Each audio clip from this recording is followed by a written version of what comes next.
ভাঙ্গার ভারতের সবথেকে ভয়ানক জায়গা।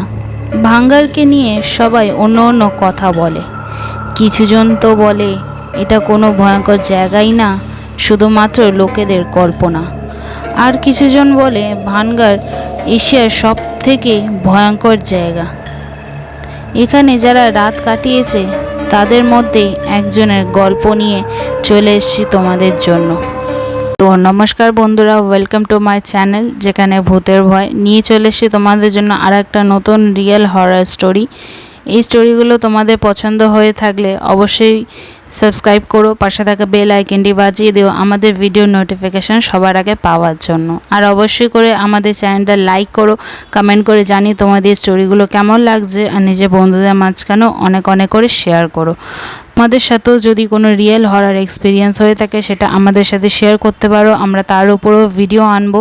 ইনস্টাগ্রামের লিঙ্ক নিচে ডিসক্রিপশানে দেওয়া আছে, সেখানে এসে আমাদের সাথে তোমাদের স্টোরি শেয়ার করতে পারো। আর প্লিজ বন্ধুরা, ইনস্টাগ্রামের পেজটা প্লিজ ফলো করে নিও। তাহলে চলো আজকের গল্প শুরু করা যাক। প্রিন্স নামে এক ছেলে কলকাতাতেই থাকতো।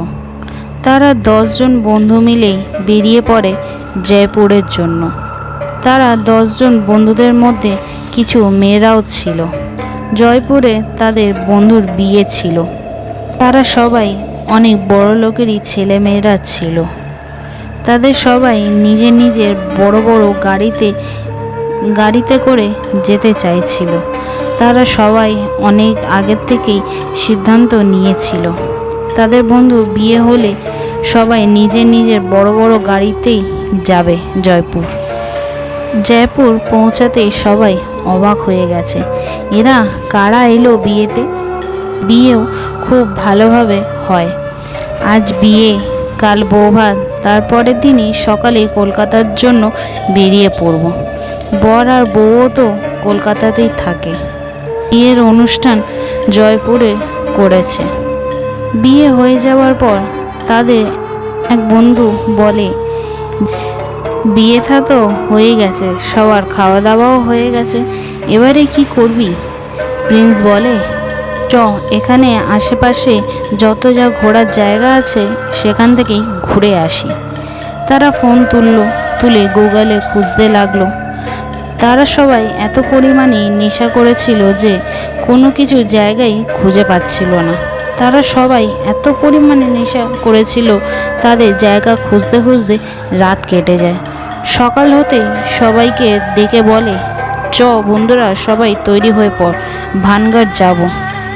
বন্ধুরা বলে, না ভানগার যাব না, ভানগার তো দুনিয়ার সব থেকে ভয়ঙ্কর জায়গা, ভূত চুড়েলরা ঘুরে বেড়ায়। মেয়েরাও তো যেতেও চাইছিল না, তারাও ভয় পাচ্ছিল, ছেলেরাও ভয় পাচ্ছিল, তারা যেতে চাইছিল না। কিন্তু প্রিন্স যা হোক করে সবাইকে রাজি করিয়ে নেয়। আর সবাই রেডি হয়ে নিজের নিজের গাড়ি নিয়ে বেরিয়ে পড়ল ভানগারের জন্য। তাদের প্রায় 2 ঘন্টা লাগবে ভানগার যেতে। ভানগার পৌঁছে একটা ধাবা দেখতে পায়। তারা সবাই ধাবাতে গিয়ে বসে, নিজে নিজে পছন্দ খাবার খায়, মদ্যপান করতে থাকে। তারা সবাই নেশায় ডুবে যায়। ভানগারে সে পুরনো রাজমহলে আশেপাশে লোকেরাও তাদের দেখে ও তাদের গাড়ি দেখে অবাক হয়ে গেছিল যে এরা কোথাকার রাজা রানী এসেছে। পুরনো রাজমহলেই যায়, ঘুরছিল ফিরছিল, ছবি তুলছিল, ভিডিও বানাচ্ছিল। ততক্ষণে ওখানকার দারোয়ান বলতে লাগলো, চলো সবাই, 6টা বেজে গেছে, সবাই বেরিয়ে যাও, বন্ধ করার সময় হয়ে গেছে, চলুন সবাই বাইরে চলুন বলে সবাই বেরিয়ে পড়ে। আর 10 জন বন্ধুরাও গাড়ির কাছে চলে আসে। এবারে কোথায় যাবি? আশেপাশে তো কোনো জায়গাও নেই ঘোরার, এবারে কোথায় যাবি? প্রিন্স এসে বলে, সবাই চুপ কর, কাউকে কিছু বলতে হবে না, আমরা আজকে ভাঙ্গারেই থাকবো। সবাই অবাক হয়ে বলে, পাগল হয়ে গেছিস নাকি? এই ভুতুরে জায়গায় থাকবি? হ্যাঁ, চুপ কর সবাই, দেখ কি করি আমি। প্রিন্স ইচ্ছা করেই এইসব করছিল, কারণ সে নিজের জীবনে নতুন কিছু অনুভব নিতে চাইছিল। গেট তো বন্ধ হয়ে গেছে, কিভাবে যাবি? তারা সবাই আবার ফেরত সেই ধাবাতেই চলে যায়। খাবার দাবার খেয়ে মদ্যপান করে পুরো নেশার মধ্যে ডুবে রাত 10টার সময় বলে, চ এবারে যাব পুরনো রাজবাড়ির মহলে। কিন্তু সব গাড়ি নিয়ে যাব না, দুটো গাড়ি নিয়ে যাব। তারা 10 জন মিলে দুটো গাড়িতে বসে চলে যায় পুরনো রাজবাড়ির মহলে। গেটের দিকে এগিয়ে যাচ্ছিল, পিছন থেকে সিটি বাজার আওয়াজ পাওয়া যায়। দেখতে দেখে দারোয়ানটা আছে। দারোয়ানটা আমাদের কাছে এসে বলল, এখানে তোমরা কি করছো? যাও এখান থেকে, রাতে এখানে আসা ঠিক না, যাও এখান থেকে তোমরা। প্রিন্স নিজের পকেট থেকে 10,000 টাকা বার করে দারোয়ানের হাতে রেখে দেয়। এটা দিয়ে তুমি মজা করো আর আমাদের ভিতরে গিয়ে মজা করতে দাও বলে তারা নিজের গাড়ি একটু পিছনের দিকে রেখে আসে।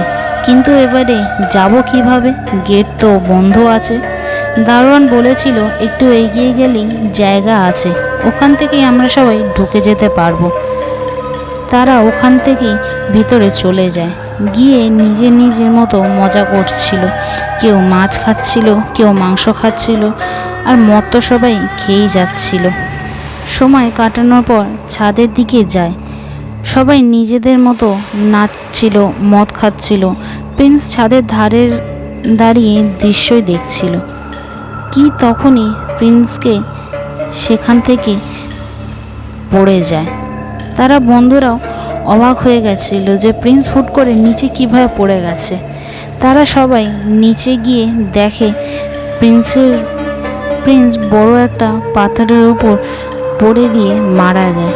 তার বন্ধুরা বুঝতে পারছিল না এটা হলো কিভাবে হলো। নেশার কারণে হয়েছে কি কেউ পিছন দিক দিয়ে ঠেলে দিয়েছে? তারা বেশিরভাগই এটাই ভেবেছিল, হয়তো এই জায়গাটাই যে ভুতুড়ে, সবাই যে বলে এখানে ভূত চুড়েল রয়েছে, সেই হয়তো ঠেলে দিয়েছে। সেই ভেবে তারা ওখান থেকে ছুটে পালিয়ে যায়। ওখানটা কেউ আর দাঁড়ায় না ততক্ষণে। বন্ধুরা, এটা শুধু একটা স্টোরি তোমাদের সাথে আমি শেয়ার করলাম, যেটা বাস্তবে একজনের সাথে হয়েছে। ভাঙ্গার জায়গাটা নিয়ে কি ভানগাড়ি পুরনো রাজবাড়ি নিয়ে আসলে গল্পটা কি বা কেন জায়গাটা অভিশপ্ত, সেটার স্টোরিও আনবো পার্ট 2-এ। তার জন্য অপেক্ষা করো।